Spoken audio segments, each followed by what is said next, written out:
pull me in. I know this ocean is far too wide. I wanna forget you. Let me forget you. Push and pull, but you repel me. I'm giving up this fight. Love and hate, we've learned the lies. I'm giving up this fight.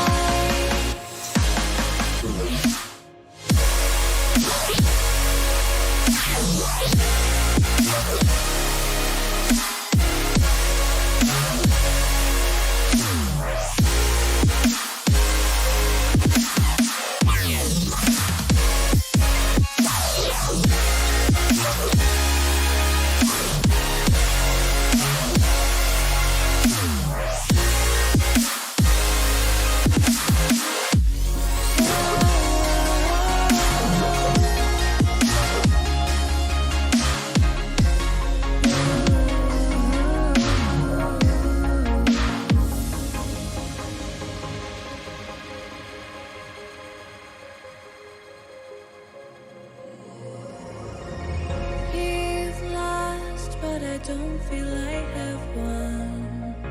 I wanna forget you, but only time will heal. Too late to erase the bad we've done. I wanna forget you. Let me forget you. Push and pull, but you repel me. I'm giving up this fight. Love and hate, we've learned the lies. I'm giving up this fight.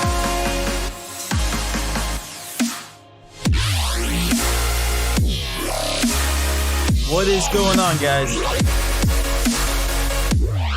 Hopefully everybody's having a great night. What's going on, Maurice? What's going on, Dan? Positive vibes to everybody out there. Thanks for tuning in. Again, this is a Patreon closed live stream. If you made it in without being a Patreon member, enjoy the content because you made it in here illegally. I might have to find you and kill you. We're going to be going over everything League of Legends related, guys. This is going to be a live stream completely focused on building League of Legends tonight for tomorrow morning's slate, technically, for us, right? But you can use this knowledge for pretty much any kind of DFS sport out there. You can use this knowledge for not only League of Legends, but for golf, which is tomorrow morning, for NBA, for CSGO, for all the sports that are out there, for KBO. This is going to be an open Q&A session directly for tonight for League of Legends. So hopefully everybody enjoys this live stream. Hopefully you learned something.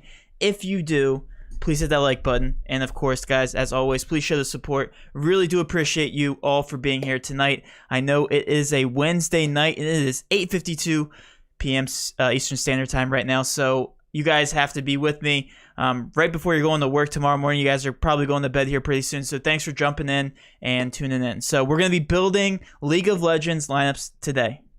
What's going on, Devin? What's going on? And thank you so much. You guys held down the fort in the Discord community and just in general on Patreon. Now we have official coaches who are holding down the fort. I was gone for about 2 to 3 days. I wasn't technically gone, but I was absent from the DFS space. So thanks for all your prayers and for the support you guys have shown me. Just tremendous. It has been very humbling just to come back to you guys, and I was scared of the business going taking a little bit of a dip while I was gone, but guys, it has stayed the same, if not expanded more.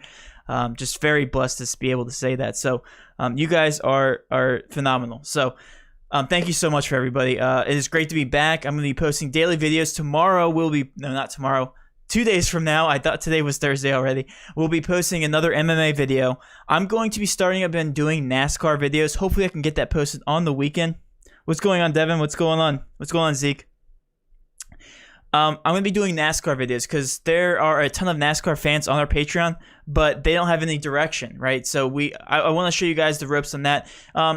You can kind of assume that every fantasy sport in general is pretty much the same as far as exposures, and if you have that part down, then you should be able to nail down every sport. But again, if you're brand new to Patreon, if you're brand new to the channel, if you're brand new to us, sit back, grab some popcorn, and enjoy the live stream. Hopefully you guys can get some cool lineups out of this, and we can win some money tonight. So let's go ahead and start fresh. Let's go ahead and take it from the top here.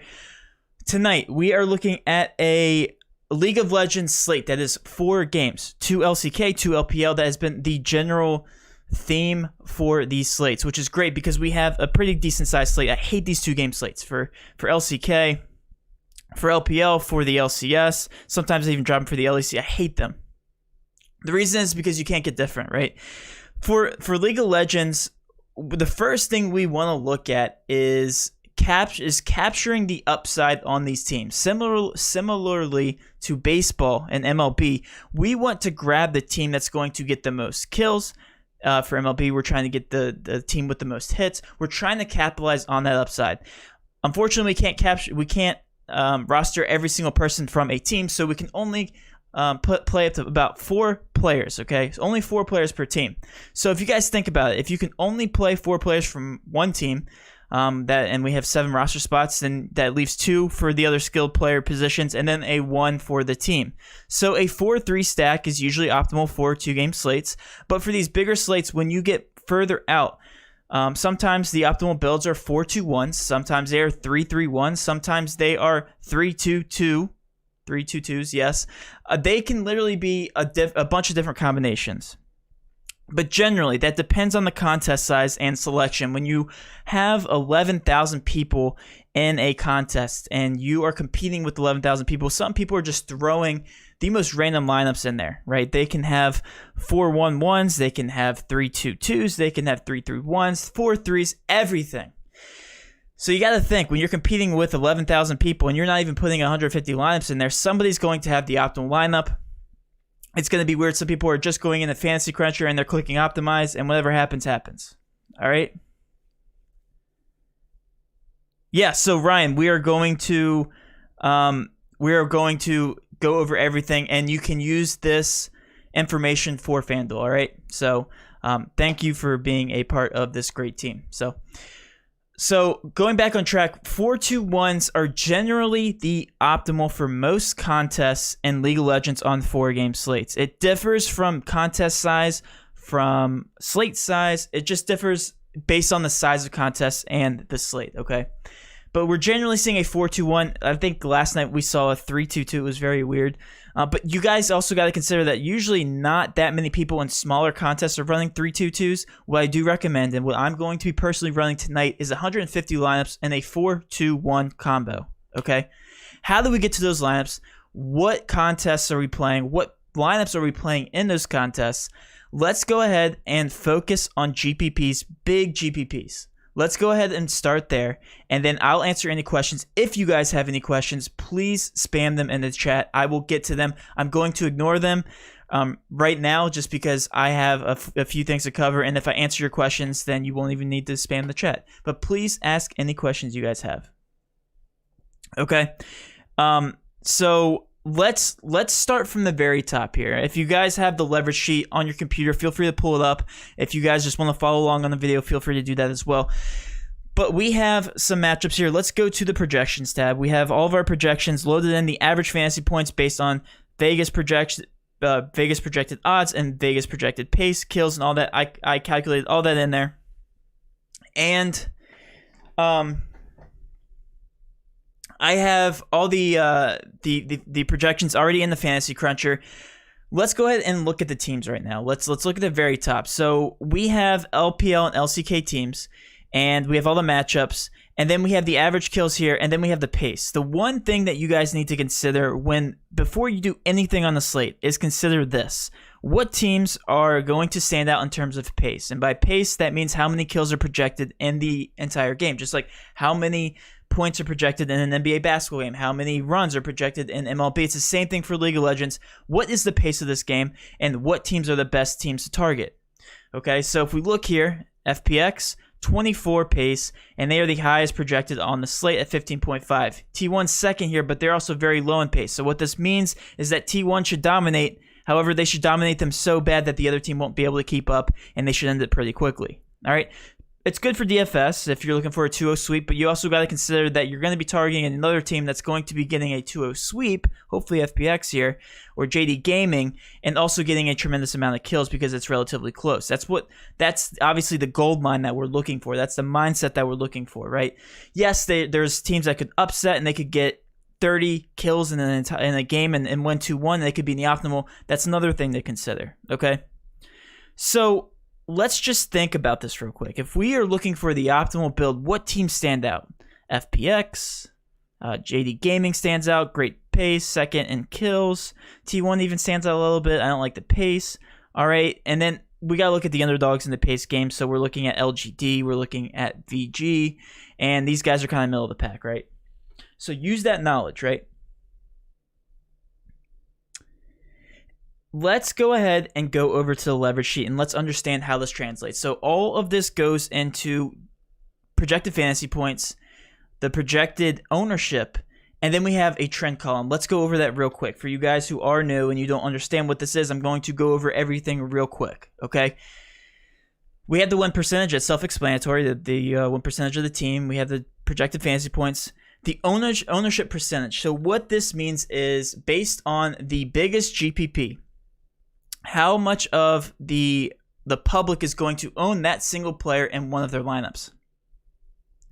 So in about 8.61% of lineups, somebody will have Mystic. And 5.29% of ownership or of lineups, people will have Fly, and so forth. You guys get the point. And what this does, this cheat sheet, is it takes into consideration the DraftKings points. It takes into consideration the ownership. And then it gives me an overrating. What that means is that, is this team getting overlooked based on the public? Okay. Is this team valuable enough to play in GPPs to be overweight on? Maybe overweight on the public. Does it make sense to play more than, let's say, the average here is 5.89% of AF? Does it make sense to go overweight on 5% of AF? If I go overweight on them, will that even be worth it? Okay. What the overrating means, if it is negative, that means the public is under-owned on that team and that you should be bullish on that team. That means you should play a little bit more of AF if this is green and negative. If it is very green and negative, like FPX, there's not enough ownership on this team. You need to play a lot of FPX in GPPs. The public will not be as bullish as you are, and you need to be, because FPX is one of my favorite teams on the slate, and according to the statistics, to the projections, and the ownership, it does not make sense to not go overweight on these guys. All right, if only 15.71% of the public is going on FPX and big GPPs, assuming just because I think they're a little bit on the expensive side. Yeah, they're one of the most expensive teams, so that's the reason for it. But it doesn't make sense, right? You need to play more FPX because we had just talked about on the previous tab here. They are one of the better teams here, and they are projected a lot of kills. They're projected to win, and they're projected to do it very well. All right, so we need to be bullish on FPX, but how much? All right, we'll get to that in just a second. Teams you should be underweight on, teams that don't make sense for the ownership. Everybody is on Damwon Gaming. Great team to target, sure, but are they that great? Does it make sense to have 25% of Damwon Gaming in GPPs? Well, the leverage tool says no, it doesn't. Not because they're not a good target, but because FPX is better. But because maybe JD Gaming is better. Because LGD is actually in a better spot, according to ownership, right? T1's even in a better spot here. So the most inflated team on the slate, according to the leverage sheet, is actually looking to be Damwon Gaming. I'm not saying fade Damwon Gaming. I'm saying be very careful about playing these guys in tournaments you are trying to win. You want to win a GPP, right? All right, you have to be aggressive. You have to play maybe FPX over Damwon Gaming in a small GPP if you're playing a single entry player. Okay? Another great team to target. We already talked about AF. AF, they are in a great spot. If they upset, they should get a decent amount of kills, and they look to be a great stack. If we look down here, VG Gaming, if they upset, they should put up a decent amount of kills just based on their matchup, right? VG Gaming, they are only owned in about 3% of tournaments. So if you go bullish, if you can play 5 to 10% and they happen to hit, it's going to be a huge advantage for you. All right? So that is the mindset. I want to stop there and ask, do you guys have any questions about what the leverage sheet kind of the picture it kind of paints for you guys? Is all of this making sense to you guys? Do you guys have any questions about the leverage sheet at all? Yes, and that's a great point, Gil. Their Down One Gaming is actually very fairly priced. 7,400 is the most for one of their players, which is why they're so easy to put into a lineup. So many people are going to get excited about putting Ghost, Showmaker, and Canyon into the captain spot. So that's the reason why they're so over-owned right now. And it's not a bad thing. I say play them in cash just because they're going to be the heavily owned team. And they're definitely not a bad option. I'm just saying, are they that good of an option? And my answer to that is no, they're not. I think FPX is a great team to target. JD Gaming is another great team to target. JD Gaming looks a little bit inflated, but not as much as Down One Gaming. And LGD, T1, all great options, or at least pivots off of Down One Gaming. They could easily outscore. Easily. But I'm not seeing too many questions in the chat, actually, so far, so I think I'm doing my job. So hopefully we can go ahead and move on. But does that make sense, guys? Leverage sheet. The mindset of this. Let's just looking at this and getting a grasp on the slate. Does that make sense? What's going on, Sano? What's going on, man? Oh, by the way, Sano's one of our coaches now for NBA, so feel free to shout out Sano. I know he's already gotten a lot of love in the NBA chat, but has just been with us from the beginning. So hopefully, once the NBA season starts, which it should in a couple weeks now. Wow, we're actually getting up pretty close, 2 to 3 weeks. So huge shout out to him. We have a couple other coaches, League of Legends. If you guys want to pop into Discord, we also have another coach there. Elite has been crushing it. So, all right, now that we have a grasp on what the cheat sheet means, let's switch gears over to the actual lineup building. All right, let's go over here. Let me go to. Oh, and I'm going to show you guys my settings. I kind of did this. I jumped ahead so that I wouldn't be building in front of you guys. I'm gonna build lineups, but I'm not gonna adjust all the settings. But this is my general. These are my general settings. All right. Real question. We answer a question before we go forward.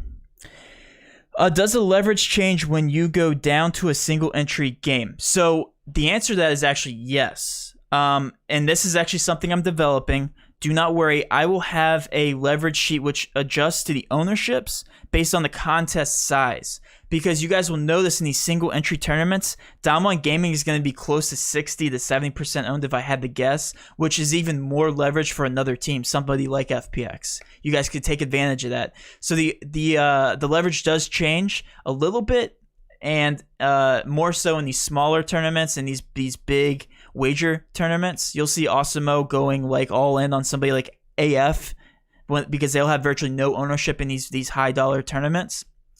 But yeah, they do change a little bit, but this gives you a general direction, a very broad picture of where the leverage is going to be. So I'm switching over here to FC. Hopefully I answered your question. For Fantasy Cruncher, let's go ahead and talk about the settings. So I got a lot of the questions. So the very first thing that I like to do is mess with this. Players from each team, 4. That makes sense, right? Because you want 4 max. Players from each game, max 4. And then you want no opposing players. You don't want a game stack. Yes, I do know that they are optimal every once in a while, but they usually aren't. Unless you want to game stack one of each game, you can do that. By all means, I've done it a couple times. I like to do that on 2-game slates sometimes. So, all right. I'm gonna ignore these questions just real quick here. Hey Adam, man, I hope you're doing well too, man. I no hard feelings at all, man. Hope you're doing well. We're gonna switch over to the team stacks, man. So let's talk about this real quick. I said that I want a 4-2-1 because that is optimal. But you guys will notice how I left some teams out here, and I'll explain why. So if we go back to the leverage sheet, the only reason I left APK and T1 out is because of their pace. Yes, it's relatively close, but I'm going to take a stance here. I'm going to say these guys probably won't be in the optimal. I expect these other games to be competitive enough to put up more kills than this T1 and APK game. Even if APK does upset, they usually don't score very well, and I don't think there's a high probability that they will win. So, because of that, I left them out of my 4-man stack. You guys don't have to do that, but that is my decision for this slate. Okay? 4-2-1 is what I have here, and I left APK and T1 out of the stack for 4 players. Okay. For the two players, I left everybody in there, and I already have my projections in there. And then the 1 player is obviously my team. I want my 1 off the only B team. I don't want it to be a random player. So a 4, I have captain, top, jungler, mid, ADC, support checked, and then I have 2 players. I have everybody but the team and captain, and then for the 1 player, I have just the team. So what this does is it's going to force a 4-2-1 in all my stacks. The 4 stack be the captain, the 2 be in 2 of the skill player spots, and then the 1 be the team. That is usually the optimal in these big slates. It isn't always, but usually it is. Okay, and I'm running 150 lineups, and I'm gonna go ahead and do that. Let's go ahead see if I missed any of these these advanced settings. I have 1,000% randomness just because I'm trying to get every little bit of that stack or any of these stacks. Oh, real quick, I also forgot this. So let's talk. This is like one of the most important things, and I almost went right over top of it. So I have percentages here for my 4 stacks. And let's talk about this. I didn't adjust the exposures on individual players, and this is one of the questions that I got on Twitter. I've gotten on Twitter and Discord. I've gotten private DMs and stuff. Fantasy Cruncher, if you set the individual players' exposures, and I don't know why it does this, it will play the bench players in some of your stacks for some reason. Okay? So what I've resorted to is I have played the exposures of the actual stacks here in the 4-player stacks. So what I'm doing is I'm forcing Fantasy Cruncher to say, hey, for FPX, I only want 27% FPX. The way I got that is by looking at this trend column.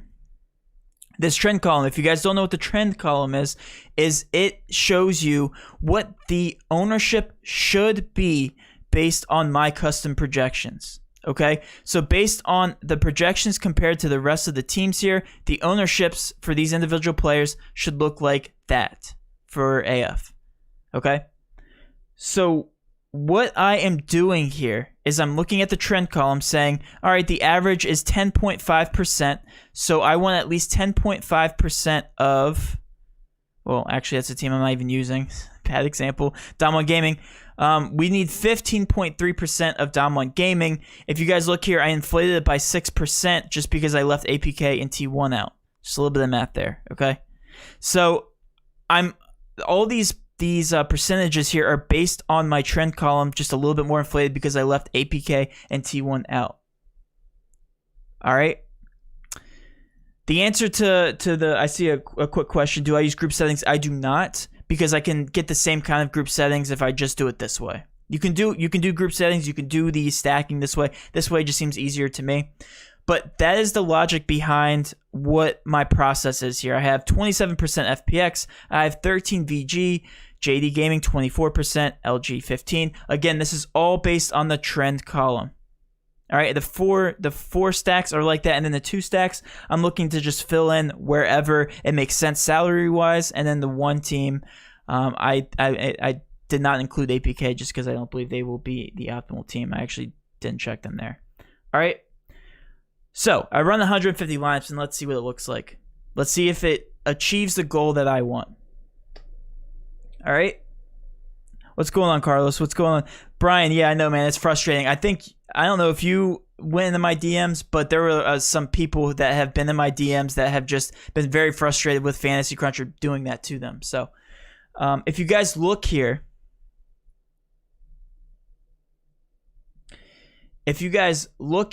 Red Boss, I'm not running cash tonight. If I was running cash, then yes, that logic would make sense. So I'm actually physically not running cash tonight. That's the only reason I'm talking about this from a big GPP perspective. All right. All right, so if we look here, you guys should see no subs on the left. So that solved that issue. I'm biting my tongue as I'm saying that. There are no subs on the left here. And I actually see one trigger. I don't know why I put them in there. Probably because I have a projection for them. But it's 1%, and it's from APK. I will get to that. I will clean that up at the very end. You guys don't have to worry about that. But let's go ahead and take a look at this. 4 player stacks. I have 27% FPX, 23% Dom 1 Gaming, 21 Dom 1 Gaming, AF 15%, LGD 9%, and VG 5%. And then for 2-man stacks, it's pretty much everything. A little bit more inflated for T1. I like that. FPX 21. So it pretty much gave me everything that I wanted. Okay? It gave me everything that I wanted. First of all, Brian, real quick, I only play small GBPs. I don't play cash. So when I say small GBPs, I only play, I play the cash. I don't play cash games. I don't play double ups. I play small GBPs regardless. So that hopefully answers your question. So when I look at these percentages, it pretty much matched what I wanted in the trend column. And by adjusting my exposure settings and adjusting everything that I needed to in my advanced settings, I achieved that goal. I have already run this to make sure it looked great, but yeah, I got exactly everything that I wanted. So hopefully you guys can copy these settings. One thing I'm going to be doing on Patreon is I'm going to be putting out a spreadsheet that's going to be covering every single sport, okay? And it's going to go over the exposures, the settings for every single slate size, and sport, okay? Hopefully that will help you guys. That's also being developed. I have a lot to cover over the next couple months, but that will be rolled out for you guys, so do not worry. Yes, sorry, Red. Yeah, I'm going to be running Dom 1 Gaming and cash and a 4-2 of Dom 1 Gaming and JD Gaming. So it's going to look something similar to this. This will probably be very close to my cash lineup. But I also want Dom 1 Gaming, and I want somebody else, T1. All right, I want exposure to that as well. All right, exposures change for 20 minutes. All right, so let me go ahead and take a step back. Now that you guys saw my process, let me go ahead and answer all these questions, okay? And then we can talk about anything that you guys want. But I wanted to make this live stream pretty quick and simple. Hopefully they answered a lot of your questions. And for anybody who is new to Patreon and new to this channel, again, hopefully this process is very easy for you guys now after watching this. All right, so let's go ahead and go back to some questions here.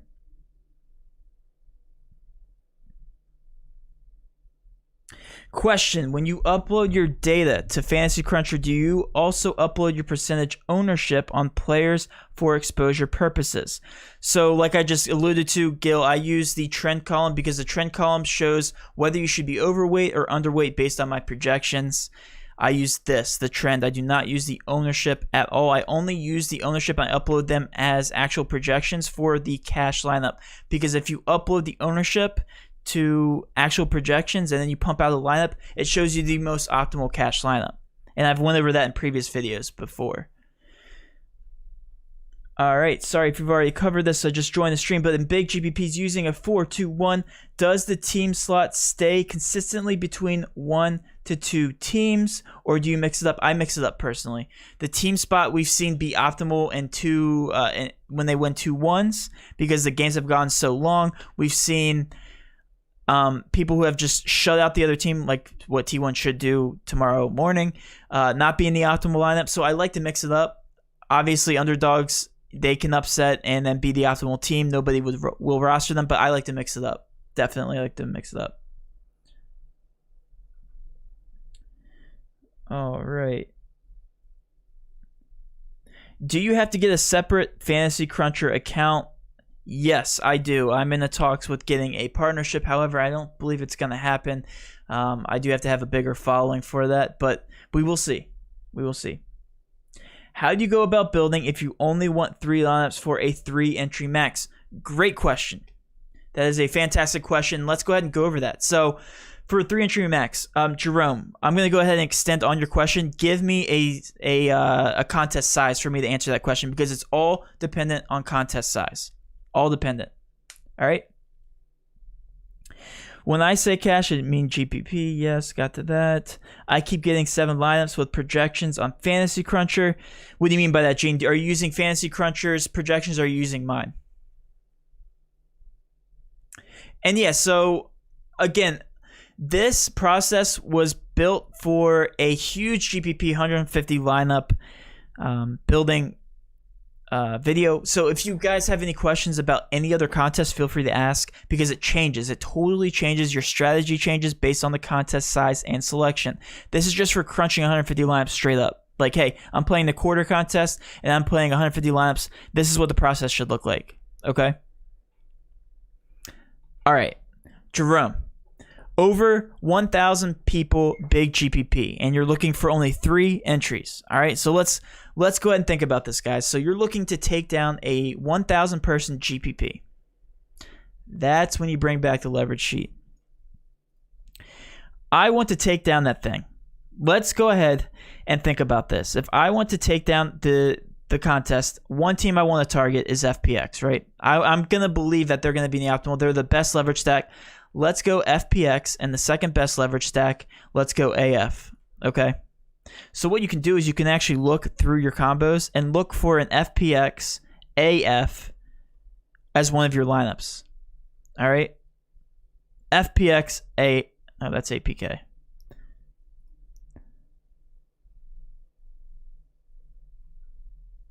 FPX AF. So if we look here, this lineup is something I would consider. This one is something I would consider. Here's a good one. Yep, this is actually a great one. So if I'm looking for a 3-entry, something that's going to take it down, this lineup, it would be something I would enter as one of my 3 lineups. And then I'd look to a second combination. I'd look for maybe FPX and then my third best leverage stack, which would be VG. So then I would look for another lineup to throw in there with FPX and VG. Because again, those are the best leverage stacks. Those are the stacks where people won't be looking towards. And if they do win, then you're obviously competing with a very small amount of people. Okay? So that's my general strategy for entering in three-man. I'm looking for the best leverage stacks to enter in there. So if I'm looking for that FPX, VG, I don't even know if that's a thing. And it actually isn't. So you might have to hand build that one. But I'd be looking for a VG something. VG JD Gaming. So this might be a good combo right here. Okay. Basically, what I'm saying is I would not be looking at the teams that are highly inflated. So I wouldn't be looking at Damwon Gaming. Like, I would be like, hey, I'm completely off this, because if Damwon Gaming is even the optimal and you're looking at 1,000 person GPP, you're going to be tying with people, or it's going to be very hard to compete with, again, 25% of people.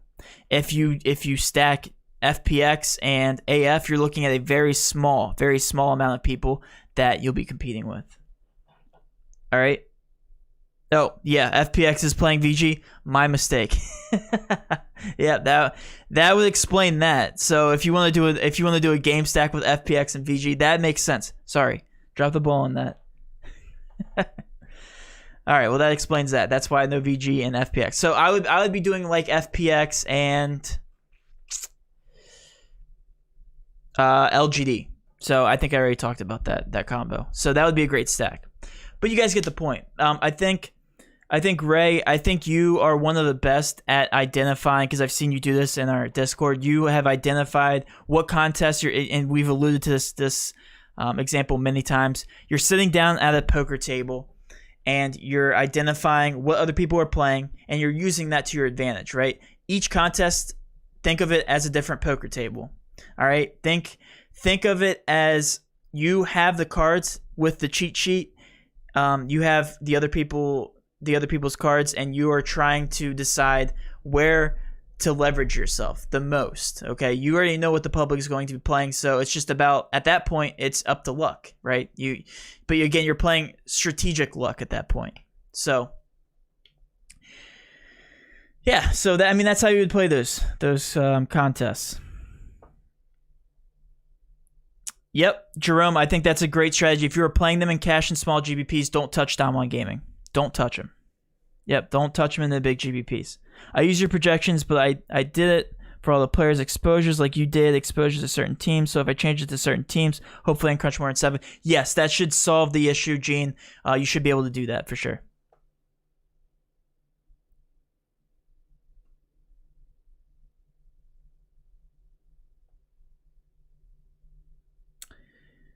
All right. You're only getting 7 lineups. Okay. So, yeah, again, for everybody who has missed this part of the stream, I will pull up the advanced options here, and this is how you beat the exposure part. You don't have to set your exposures to the individual players. You can set them to the team, and then you don't have to mess with the getting rid of the bench players, because the bench players shouldn't pop up in there, all right? And yes, you just laid that out 100%. So again, you know, a couple years ago, there was this big debate on whether fantasy sports is considered gambling, and my answer to that is no. It's not, because if you are playing your cards right and you're playing the percentages right, yes, there's always rake, but if you're playing it right, you should beat a majority of the casual players out there, because of the way that you play the percentages and the leverage in these contests. If you're doing that right day in and day out, you will make a profit in the long run. You just will. And at that point, it's up to how much money you're going to be putting down each slate. Because if you're looking at the big sharks who are willing to literally put down a car and entry fund or in entry fees on a single slate, then yeah, it's going to be hard to beat those guys. But that's why we stick to the smaller ones. I understand that a bunch of you are playing smaller entry contests, so just stick to the strategy and you guys will get there. All right. I pretty much covered everything, and it looks like the questions are slowing down. All right, one last one in the nick of time here. Sorry, I just got here. So if you've already answered this, I apologize, but I was wondering if you could kind of go over how you would approach 20 max MMEs with my bankroll. That's mainly what I play. Let's go ahead and do that real quick. Let's go ahead and do that. So my exposures don't change, right? Because in the grand scheme of things, depending on the contest size that is, you want exposure to still the same amount of teams, right? You still want that. It's just on a smaller scale. So I would pretty much do the exact same process. I mean, honestly. I would be crunching out 20 lineups, and of course, I would be getting rid of some of these subs. I don't understand why this guy's still popping up here. Playing him for hybrid. There we go. But yeah, I mean, the process for that is pretty much the same. So if you missed the very first part here, I went over all my advanced settings, and again, you can watch this video over to get those settings, and everything here is the same. I put my randomness, it's up for interpretation, but I put it at 1,000 just because I want every single combination that I possibly can get out of 150 lineups. Again, I started out this video on the strategy of 150 max entry contest. Okay, so you can use these exact exposures for 20, 40, 60 lineups, 150, 300. It does not matter. You want a certain amount of exposures. The exposures here on the leverage sheet, the main thing here is to look at the trend column. The trend column is going to be your best friend because that's something that you want to look at based on my projections if you believe that they are accurate and true. You can change the projections if you really want. But if you believe these are accurate and true, this is what the ownership should be, and these should be your exposure settings. And we just got this, Jason. We got this question. So, again, we are looking at the actual the stacking exposures rather than the individual player exposures. So if you change your stacking exposures, you should get more than 7 lineups. You should be able to put in as many as you possibly can get. And I need to move over. Also, I got a new PC, and I also noticed that the stream did not drop. So that is amazing. If you guys want to check out the PC, it's actually pretty legit. I wish I could show it here on the screen, but I tweeted it out on my personal Twitter. If you guys want to check out, sweet, it is awesome. A pretty expensive build for somebody to send me, so huge shout out.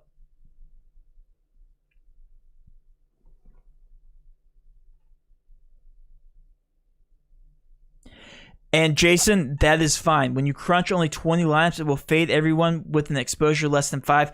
That is okay. Because again, you're not trying to get everybody. You're trying to get the people that make sense within those exposures. Okay? So if it does fade people, that's okay. At the end of the day, that's going to be your hard stance. Your hard stance is that you want 27% of FPX, you want 13% of VG, you want 24% of JD Gaming, but you want that percentage to make sense also. So if it doesn't give you any APK, which I'm assuming it didn't, that's okay. That's going to be your hard stance. Hey, I don't want APK. It doesn't make enough sense, at least according to the projections and trend column, and really, it just doesn't make sense in general for 20 lineups. That's okay. It is okay to fade people on the slate. All right. And then talking about small entry GPPs. Oh, in single entry games, do you play more cash like stacks since you don't have to get as different? I play 4-2-1s in cash regardless on this kind of slate. But you can play a 4-3. I think the 4-3 build allows you to get Dom 1 Gaming and JD Gaming, which are the two highest owned stacks on the slate. So you can play it like that. Again, it's dependent on the size.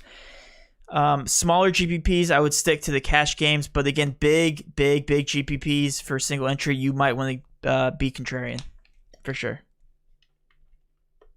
Oh, okay, gotcha. My bad. So I'm gonna go ahead and end it here. It is 9:30. I think I was on for about 40 minutes or so. It was a pretty decent stream. I got through everything that I wanted to get through. Just another updated stream for everybody.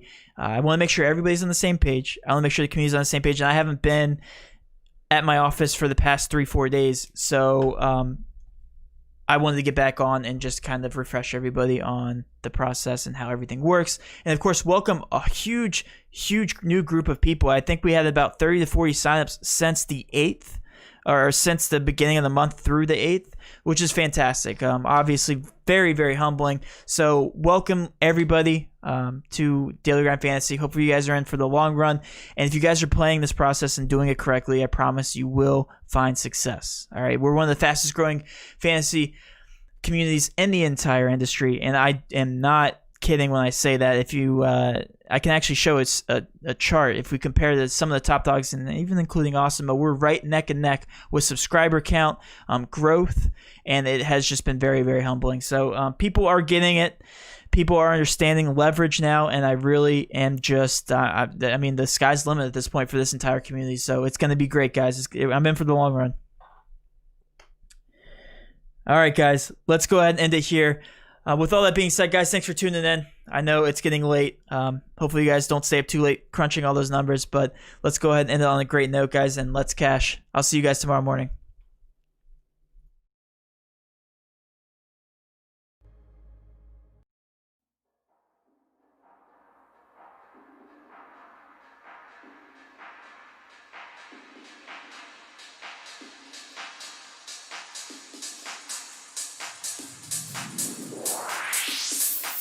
Yeah.